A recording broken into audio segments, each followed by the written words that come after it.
नमस्कार, मैं सपना मध्य और आप देख रहे हैं देश का दरबार न्यूज। आइए रुक करते हैं कुछ बड़ी खबरों की ओर। राष्ट्रीय कॉन्फ्रेंस में शामिल हुए मुख्यमंत्री श्री भजनलाल शर्मा कहा, देश की अर्थव्यवस्था में सीए की अहम भूमिका।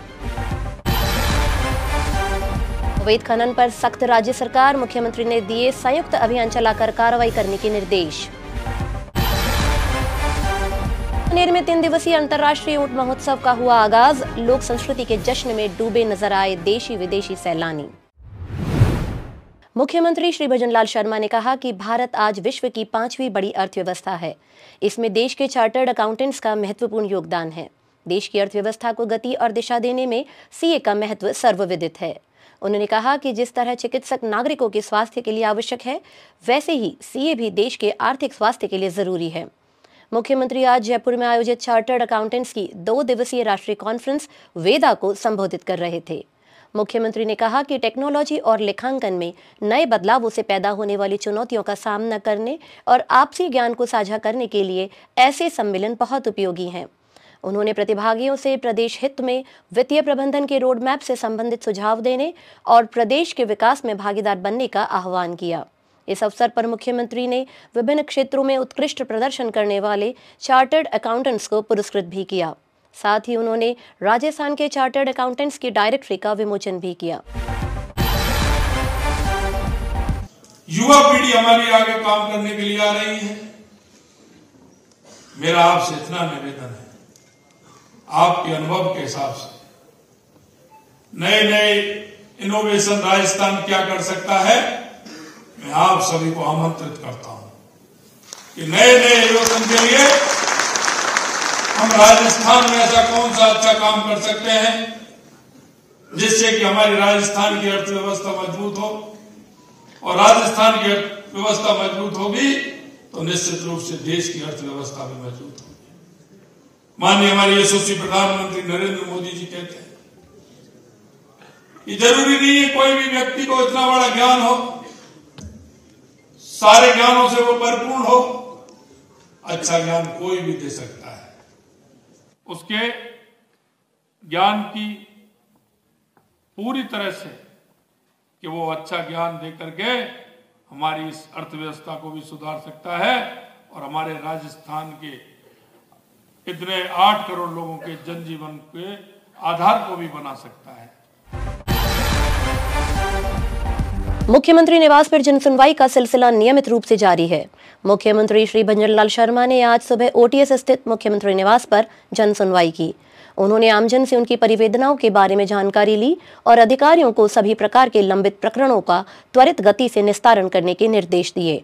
मुख्यमंत्री ने कहा कि जनता की हर समस्या का निराकरण करना सरकार का मूल कर्तव्य है। अवैध खनन की रोकथाम को लेकर राज्य सरकार गंभीर है।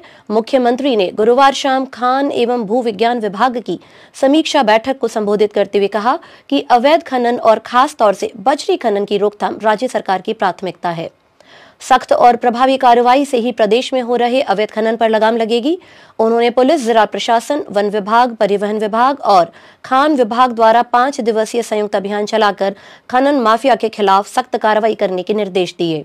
मुख्यमंत्री ने भविष्य में अवैध खनन की रोकथाम सुनिश्चित कराने के लिए मुख्य सचिव की अध्यक्षता में एक टास्क फोर्स गठित कर नियमित बैठक आयोजित करने के भी निर्देश दिए। उन्होंने कहा कि जब सख्ती से कानून की पालना सुनिश्चित होगी, तभी अवैध खनन करने वालों में भय पैदा होगा। मुख्यमंत्री ने संयुक्त अभियान के लिए कलेक्टर स्तर पर संयुक्त टास्क फोर्स गठित कर अवैध खनन पर नकेल कसने के निर्देश दिए। साथ ही उन्होंने कहा कि अवैध खनन पर निगरानी रखने के लिए ड्रोन और अन्य आधुनिक तकनीक की भी मदद ली जाए। मुख्यमंत्री ने गुरुवार को जयपुर में चेक गणराज्य के प्रधानमंत्री श्री पेट्रो फियाला से मुलाकात कर उनका स्वागत किया। मुख्यमंत्री ने राजस्थान में पर्यटन को बढ़ावा देने, तकनीकी क्षेत्र में नवाचार कर रोजगार सृजित करने और औद्योगिक विकास सहित विभिन्न मुद्दों पर श्री पेट्रो फियाला से चर्चा की। श्री फियाला ने मुख्यमंत्री द्वारा किए गए परंपरागत स्वागत के लिए उनको धन्यवाद दिया। उन्होंने कहा कि वे राजस्थान की आतिथ्य परंपरा से अत्यधिक प्रभावित हैं। मुख्यमंत्री ने कहा कि चेक गणराज्य के साथ भारत के संबंध हमेशा मधुर और मैत्रीपूर्ण रहे हैं। दोनों देशों के बीच सहयोग का एक लंबा इतिहास रहा है। उन्होंने कहा कि प्रदेश में व्यापार और निवेश की भरपूर संभावनाएं हैं। मुख्यमंत्री ने चेक गणराज्य के उद्योगपतियों और निवेशकों के साथ संवाद करते हुए उन्हें राजस्थान में निवेश के लिए भी आमंत्रित किया। और अब बात राजस्थान की कला और संस्कृति की। बीकानेर में आज 3 दिवसीय अंतर्राष्ट्रीय ऊंट उत्सव का हेरिटेज वॉक के साथ आगाज हुआ। उत्सव के पहले दिन देशी विदेशी सैलानी लोक संस्कृति के इस जश्न में डूबे नजर आए। उत्सव की शुरुआत रामपुरिया हवेली से हुई। हेरिटेज वॉक में सजे धजे ऊंट, रौबीले और पारंपरिक रंग बिरंगी वेशभूषा में सजी धजी महिलाओं और लोक कलाकारों ने शिरकत की। हेरिटेज वॉक में स्थानीय लोगों ने भी लोक कलाकारों के साथ जमकर नृत्य किया। साथ ही गेर, कालबेलिया और नगाड़ों की थाप पर विदेशी पर्यटक भी थिरकते नजर आए। इस दौरान हेरिटेज रूट की हवेलियों की बारीक नक्काशी देखकर पर्यटक अभिभूत हुए। उनमें पूरे दृश्य को अपने अपने कैमरों में कैद करने की होड़ सी नजर आई। बीकाजी की टेकरी पर पर्यटन विभाग द्वारा प्रतिभागियों के लिए रंगोली, मेहंदी और ड्राइंग प्रतियोगिताओं का आयोजन किया गया। साथ ही विजेता प्रतिभागियों को पुरस्कृत भी किया गया।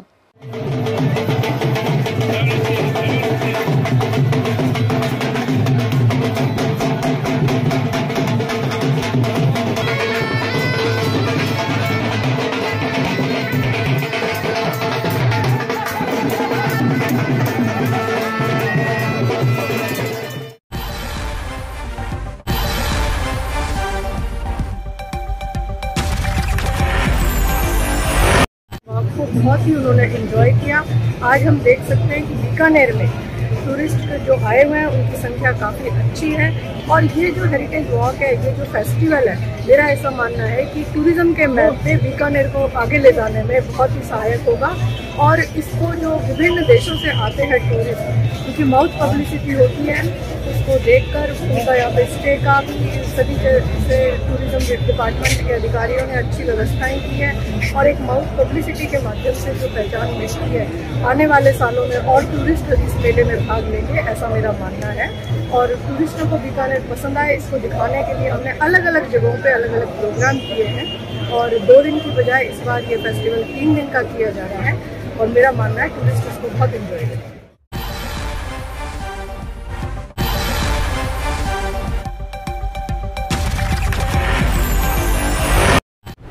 और अब खबरें विकसित भारत संकल्प यात्रा से जुड़ी हुई। विकसित भारत संकल्प यात्रा के तहत शुक्रवार को श्री गंगानगर के विनोबा बस्ती पार्क में शिविर आयोजित किया गया। विधायक श्री जयदीप बिहाणी के साथ ही जिले के प्रभारी सचिव श्री भवानी सिंह देथा और जिला कलेक्टर श्री अंशदीप सहित अन्य अतिथियों ने शिविर का अवलोकन किया।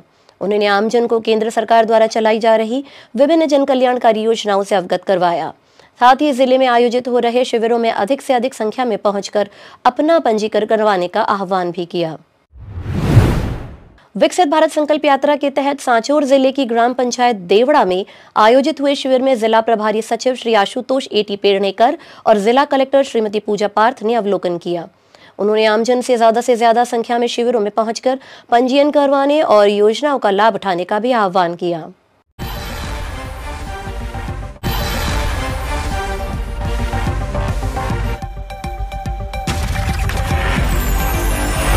बांसवाड़ा जिले की ग्राम पंचायत मूलिया में आयोजित विकसित भारत संकल्प यात्रा कैंप में कलाकारों ने अपनी पारंपरिक वेशभूषा में गैर नृत्य की प्रस्तुति दी।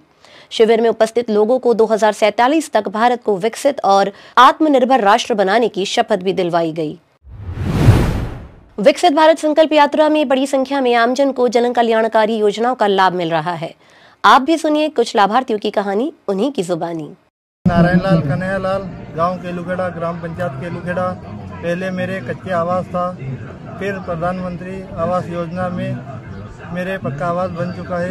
मैं प्रधानमंत्री मोदी जी का धन्यवाद। 1,20,000 रुपए की राशि प्राप्त है। मेरा नाम पिंकी कुमारी है, मैं गांव गुरजनिया से हूँ और मुझे प्रधानमंत्री की तरफ से मुझे मातृवंदना की 5,000 रुपए का लाभ मिला था। मेरी आंगनवाड़ी की कार्यकर्ता द्वारा 5,000 रुपए मातृवंदना के दिलाए थे।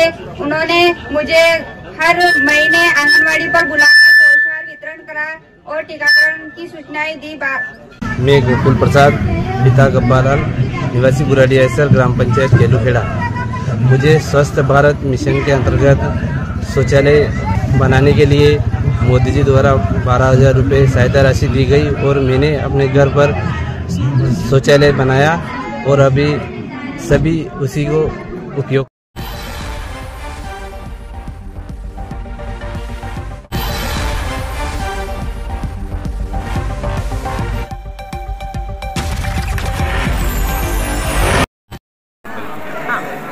न्याय यात्रा के बारे में बताएं, क्या है, आपको कितना लग रहा है? देखिए, भारत जोड़ो यात्रा कामयाब रही, जो दक्षिण से कन्याकुमारी से कश्मीर तक चली, 4000 किलोमीटर श्री राहुल गांधी जी के नेतृत्व में चली। उसके बाद लोगों ने ही डिमांड किया कि राहुल जी पूर्व और पश्चिम भी चलिए, हम भी मिलना चाहते हैं, हमारे साथ बहुत अन्याय हो रहा है। तो तय हुआ कि राहुल गांधी जी अब 6713 किलोमीटर चलेंगे, पूर्व से पश्चिम चलेंगे, मणिपुर से मुंबई तक चलेंगे और ये यात्रा 14 जनवरी को मणिपुर से शुरू होगी और 20 मार्च को ये मुंबई पे जाकर इसका समापन होगा। और इस यात्रा का मकसद यही है कि देश में जो अन्याय हो रहा है पिछले 10 सालों से, उनको न्याय दिलाना है। पूछा जा रहा है यात्रा कब तक? यात्रा न्याय का हक मिल जाने तक जारी रहेगी। अन्याय किसके साथ हो रहा है वे पूछ रहे हैं। बताइए, किसानों की आय दुगनी होनी थी, नहीं होनी थी, पिछले 10 सालों में हुई? न्यूनतम समर्थन मूल्य पर कानून मिलना था, मिला? किसानों का कर्ज माफ होना था, हुआ? नहीं हुआ। यानी कि न्याय का हक अधूरा है और ये यात्रा न्याय दिलाने की है। यात्रा देश के करोड़ों बेरोजगार युवाओं को न्याय दिलाने की है। वायदा हुआ था हर साल 2 करोड़ नौकरी, 10 साल में 20 करोड़ नौकरी मिल गई, नहीं मिली। तो उन बेरोजगारों की लड़ाई, ये लड़ाई हमारी महिला बहनों की है। महंगाई की बहुत हुई मार का वायदा नारा था, आज वो महिलाएं 500 का सिलेंडर राजस्थान सरकार दे रही थी हमारी कांग्रेस की, आज 450 का वायदा है, मिल रहा है पूरे हर 1 करोड़ परिवारों को, नहीं मिल रहा। न्याय का हक महंगाई, आप कहेंगे महिला सुरक्षा, न्याय का हक अधूरा है। मणिपुर की बेटियों के साथ सामूहिक बलात्कार होता है, सुप्रीम कोर्ट हस्तक्षेप करती है तो कार्रवाई होती है। आपका बिल्किस बानो वाले मामले में 11 जो है हमारे सामूहिक उनके बलात्कारियों को छोड़ा जाता है ना, और रिहा किया जाता है। सो आप ब्रजभूषण शरण का मामला ले लीजिए, आप BHU वाराणसी, प्रधानमंत्री जी का निर्वाचन क्षेत्र वाराणसी में BHU की बेटी पढ़ने वाली के साथ सामूहिक बलात्कार करने वाले भाजपा ही हैं, IT सेल के अध्यक्ष के साथ तस्वीरें, उन सबको न्याय दिलाने की अग्निपथ भर्ती योजना। आज दिल्ली के जंतर मंतर पर जो युवा भारत माँ की सेवा के लिए जाना चाहता था सरहदों पर, अग्निपथ भर्ती ठेके की योजना लाके उनका भविष्य, उनके जो सपने थे माँ भारती की सेवा में जाना, उनका शहीदी का हक में जो तिरंगा का हक था वो छीन लिया आपने, सफ़ेद दे दिया कफन उनके लिए, है ना। तो ये न्याय की लड़ाई है, ये उन्हें हक और अधिकार दिलाने की लड़ाई है, जिसको लेकर ये यात्रा शुरू है और हम देश में निकल रहे पूरी ताकत से। मैडम, कि 28 विपक्षी दल 5 महीने से मिलने का समय मांग रहे हैं। क्या दबाव है मुख्य चुनाव आयुक्त पर कि आप लोकतंत्र के आवाजों को सुनने को तैयार नहीं है? किसका दबाव है? कौन दबाव दे रहा है? किस मकसद से दबाव दे रहा है?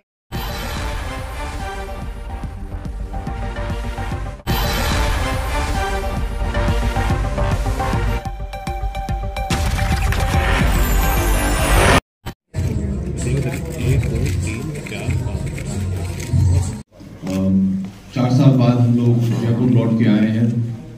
जैसे कि आप सबको पता था कि 2019 We're very happy to be back in Jaipur after 4 years and very excited to meet all the Jaipur Pink Panther fans. मुकाबले हो चुके हैं, 6 में आपने जीत दर्ज की है और 2 में आपको हारना। लास्ट जो 2 मैच खेले हैं उसका कहीं ना कहीं बेनिफिट मिलेगा क्योंकि दोनों मैच जीते हैं आपने, और अब होम ग्राउंड में 4 साल बाद जो वापसी की है उसका कितना क्या बेनिफिट मिलेगा? देखिए, हर मैच अलग होता है और हर एक मैच को इंडिविजुअली लेना पड़ता है। जो आपने पिछले 5-6 मैचेस में किया है उसका कोई मायना होता नहीं है जब आप अगला मैच खेलने जा रहे हैं। तो I think you should approach every match individually. लेकिन अभी बेंच स्ट्रेंथ जो है बेंच स्ट्रेंथ है जिसको इस्तेमाल नहीं किया जा सकता है। टीम लगातार गेम उतर रही है कोर्ट पर है, लेकिन अभी तक जो लगातार देखिए ये सब चीज़ें हमारे कोचेस डिसाइड करते हैं। कोच साहब बहुत ही अनुभवी कोच हैं, वो मैट पे जो स्थिति होती है उस हिसाब से बेंच स्ट्रेंथ यूज़ करते हैं और ये सब स्ट्रैटेजीज उनके हैं, मैं इनमें दखलंदाजी नहीं करता। 4 साल बाद होम ग्राउंड पर होम कोर्ट पर खेलेंगे तो कितना क्या बेनिफिट मानते हैं? देखिए, होम सपोर्ट का बेनिफिट हमेशा मिलता है क्योंकि जब हमारे कबड्डी प्लेयर्स मैट पे उतरते हैं उनके जो फैंस हैं, जयपुर पिंक पैंथर्स के फैन उन्हें सपोर्ट करेंगे तो बेनिफिट तो ज़रूर मिलेगा। स्पोर्ट में हमेशा एक ही होता है जी, कोशिश यही करेंगे। अभिषेक जी, एक कबड्डी से अलग हटके सवाल, 22 जनवरी पर सबकी निगाहें हैं भगवान श्री राम का अयोध्या में जो मंदिर है उसका शुभारंभ हो रहा है जी। किस तरह देखते हैं, कितना उत्साह है आप में? मैं तो बहुत ही एक्साइटेड हूँ और ये देखने के लिए कि मंदिर कैसे बनी है, जाके वहाँ दर्शन करने की। कल के तेलुगु टाइटंस के साथ में मैच है पिंक पैंथर्स का, कल के मैच को लेकर के सुनील टीम के कैप्टन हैं, साथ में देशपाल हैं और राहुल चौधरी, टीम बहुत ही मजबूत है, तो क्या कितनी तैयारी के साथ में आप लोग वहाँ पे उतरे? कल हमारा पहला होम मैच है तेलुगु टाइटंस के खिलाफ। तेलुगु टाइटंस के जो कैप्टन हैं पवन शेरावत, सबसे पहले उन्हें मैं बधाई देना चाहूँगा। अर्जुना अवार्ड उन्हें परसों मिला है। कल मुझे जयपुर के एयरपोर्ट में भी मिले थे और तेलुगु के जो कोच साहब हैं श्रीनिवास रेड्डी जी, वो हमारे कोच भी रहे हैं। पिछली बार जब हम लोग जयपुर में खेलने आए थे, श्रीनिवास रेड्डी जी हमारे कोच थे। एक पारिवारिक सा रिश्ता है उनके साथ। प्लानिंग हमने की है, कोशिश यही करेंगे कि अच्छे से खेलें और जीत के मैच पे जो है जो कुछ भी दिखाना है तेलुगु टाइटंस को दिखाएं। तेलुगु टाइटंस और हमारे जितने भी बाकी जितने टीम्स हैं उन सबका जयपुर में स्वागत है। जयपुर और राजस्थान के लोगों को इस वजह से जाना जाता है कि वो बहुत ही हॉस्पिटेबल और वेलकमिंग है। वो वेलकमिंग स्पिरिट, वो हॉस्पिटैलिटी, वो हमारा जो एटीट्यूड है अतिथि देवो भव, वो मैट के बाहर तक ही रहने वाला है। एक बार आप मैट पे उतरेंगे फिर आपको एहसास होगा कि जयपुर पिंक पैंथर्स क्या करेंगे। जी जी, वो तो है। हम लोग हमेशा काम करते ही रहते हैं, लेकिन हम लोग आज यहाँ कबड्डी के लिए आए हैं। Thank you very much.